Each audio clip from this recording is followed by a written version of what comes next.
Hello guys, आज हम बात करने वाले हैं प्रश्नावली 2.1 कक्षा 9। निम्न में से कौन कौन से एक चर बहुपद है और कौन कौन नहीं है, कारण सहित अपना उत्तर दीजिए। तो हमें क्या करना है, यहाँ पर हमें देखना है कि एक चर बहुपद कौन कौन से। एक चर मतलब जिसमें एक ही चर हो। अब बहुपद क्या होता है, जिसे ax² plus bx plus c के रूप में लिखा जा सके, जहां पर जो ये होंगे x, यहां पर क्या हो रहा है, हमें दो घात में मिल रहे हैं। इसकी घात है 1 और इसकी घात है x की घात 2। तो ये हमारा हुआ द्विघात बहुपद, जहां पर क्या होता है a b और c क्या होते हैं, पूर्णांक। पूर्णांक मतलब समझिए ना आप, जहां पर प्लस की भी हो और माइनस की भी संख्या हो। प्लस का 5, माइनस का 5, 2 3 जो भी हो सकता है। तो अब हमें क्या करना है, ये हमारा किस रूप में आंसर क्या लिखेंगे हम, दिया गया बहुपद ax² माइनस 3x प्लस 7 है, जो दिया गया बहुपद ax² plus bx plus c के रूप में है। अतः यह एक चर वाला द्विघात बहुपद है। एक चर है, इसमें ओनली x निकालना पड़ता है हमें, ठीक है। और ये सब क्या है, अचर संख्या जिसके मान हमें ज्ञात होते हैं या वास्तविक संख्या होती है। अगला हमारा सवाल है y²√2। अब यहां पर क्या होगा, y² प्लस √2। तो हम क्या करेंगे, इसका मान क्या होता है, शून्य मानते हैं हम, क्या ये यूं कहो। तो यहां पर जो y का जो मान रखेंगे वो पूरी समीकरण को क्या ला दे, शून्य। अब यहां क्या होगा, हमें द्विघात तो है, लेकिन जो एक घात है यानी कि बीच वाला x, इसे हम ऐसे समझे, अगर हम स्क्वायर करें इसका तो किस रूप में होगा, a² माइनस b² के रूप में यहां पर हमें बहुपद मिल रहा है। तो यह एक चर वाला द्विघात बहुपद है। यहां पर क्या हो रहा है, हमें देखो, हमें सबसे पहले चर देखना है और चर की घात देखनी है। अगर वो घात द्विघात है तो ही वह एक चर वाला बहुपद होगा। अगर उसकी घात द्विघात नहीं होगी तो वो बहुपद नहीं बन पाएगा। अब यहां देखें हम 3, तो यहां जो t दिख रहा है हमें अंडर में आ रहा है, ठीक है। अब लिखेंगे, चूंकि t एक पूर्ण घात पूर्ण घात चर नहीं है,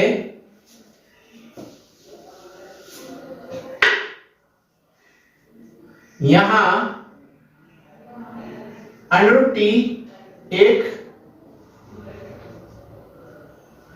पूर्ण घात चर नहीं है। अतः यह एक चर बहुपद नहीं है, यही कहो। तो यह एक बहुपद ही नहीं है। क्यों नहीं है, क्योंकि यहां में t का जो वैल्यू है वो क्या आ रहा है, एक पूर्ण घात में तो आ ही नहीं रहा। हमें कम से कम, जैसे कि अगर हम ax² plus bx plus c, तो यहाँ जो हमें x का वैल्यू है, कम से कम उसकी घात 1 तो होनी ही चाहिए। कितनी होनी चाहिए, 1 से कम नहीं होनी चाहिए बिल्कुल भी, ठीक है। अगला हमारा सवाल है y प्लस 2/y, ठीक है। अब यहाँ क्या हो रहा है, अगर इसको हम समझें 2/y को, तो 2/y किससे बना होगा, 1 इंटू 2 से। अब हम जानते हैं 1/y यानी कि y प्लस, यहां पर y की घात क्या आ रही होगी, माइनस का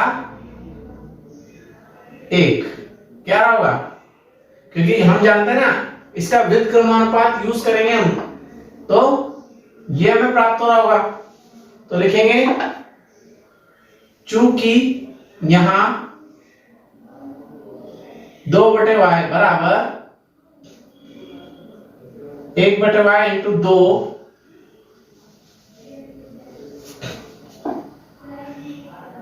है, अर्थात y की घात -1 है, अतः यहां y एक चर है, किंतु यह पूर्ण घात नहीं है।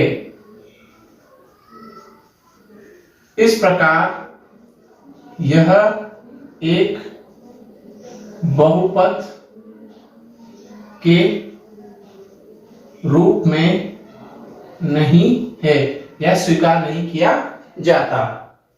अगला है, यहां पर क्या हो रहा है, हमें चर तो एक चर तो नहीं है, बहुत सारे चर है और इनकी घातें भी क्या है, पूर्ण है। तो यहां लिखेंगे आंसर, यह बहुचर या फिर 3 चर वाला एक बहुपद है। तो आप अगला हमारा क्वेश्चन है, निम्नलिखित में से प्रत्येक में x² का गुणांक लिखिए।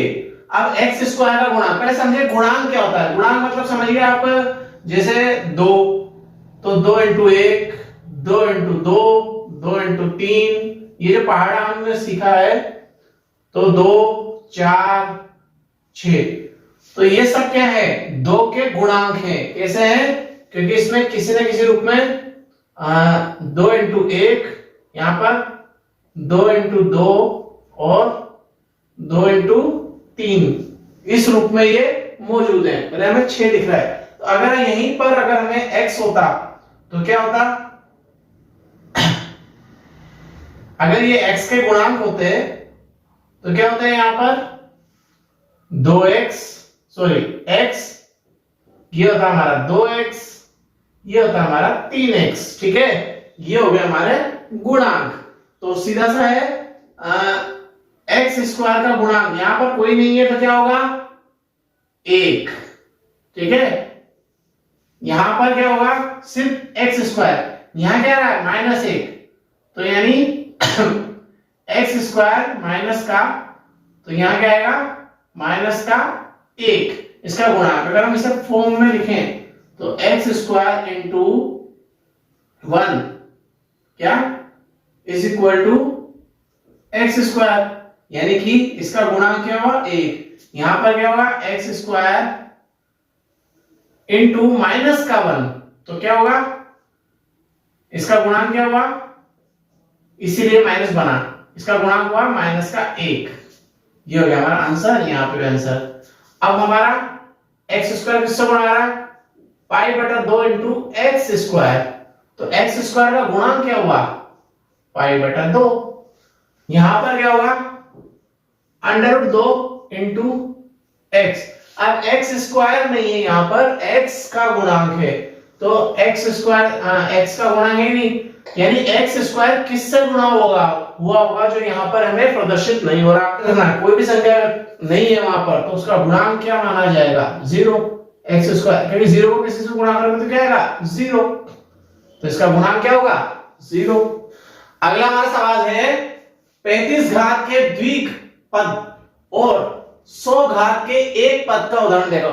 2 पद, 3 पद, 4 पद क्या होता है, देखो ये तो हो गया हमारा बहुपद ax + bx + c, लेकिन यहां क्या हो गया, 3 पद है यहां पर, हमें कितने, 3, जबकि हमें कितना चाहिए यहां पर, द्विपद।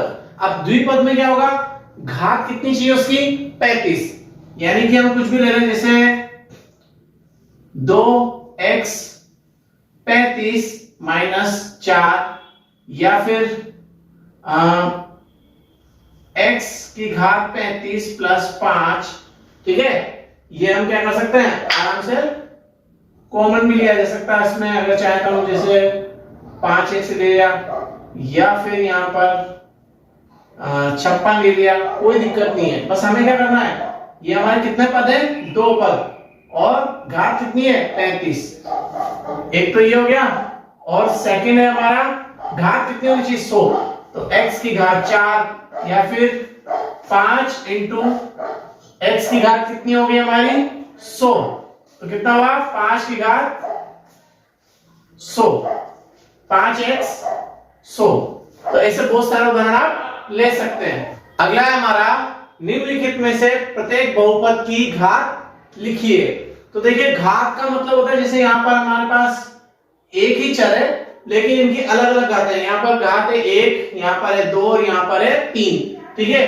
तो हमें बहुपद की अधिकतम घात लिखनी है। अधिकतम घात कितनी हुई 3, सबसे बड़ी घात कौन सी है 3।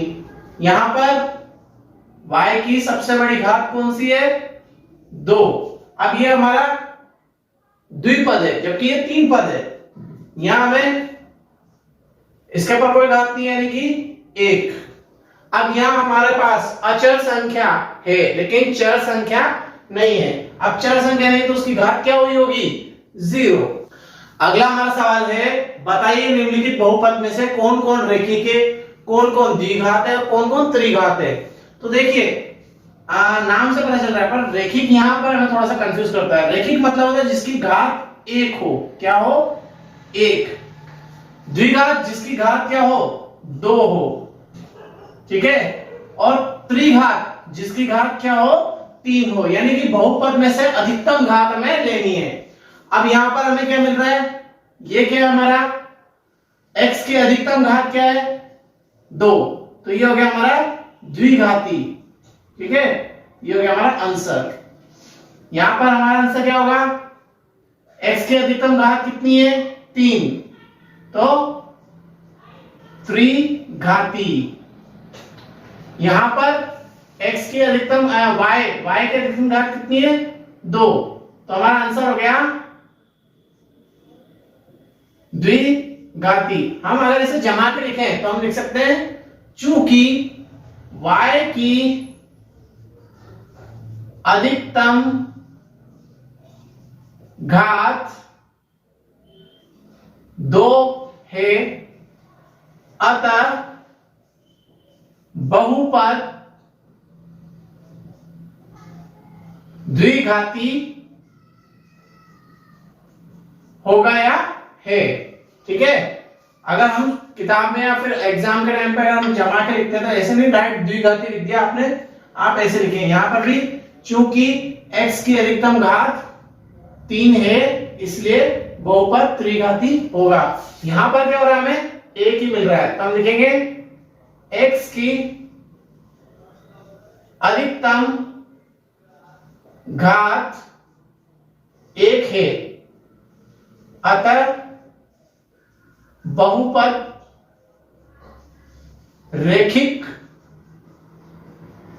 होगा।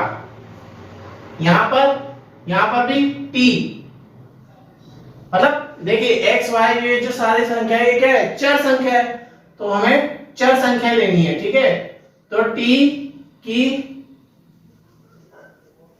अधिकतम घात कितनी होगी 1 है, तो बहुपद क्या होगा रेखिक होगा, ठीक है। यहां पर r की अधिकतम घात कितनी है 2, तो क्या होगा बहुपद द्विघाती। यहां पर x की अधिकतम घात कितनी है 3 है, ठीक है। तो बहुपद त्रिघाती है।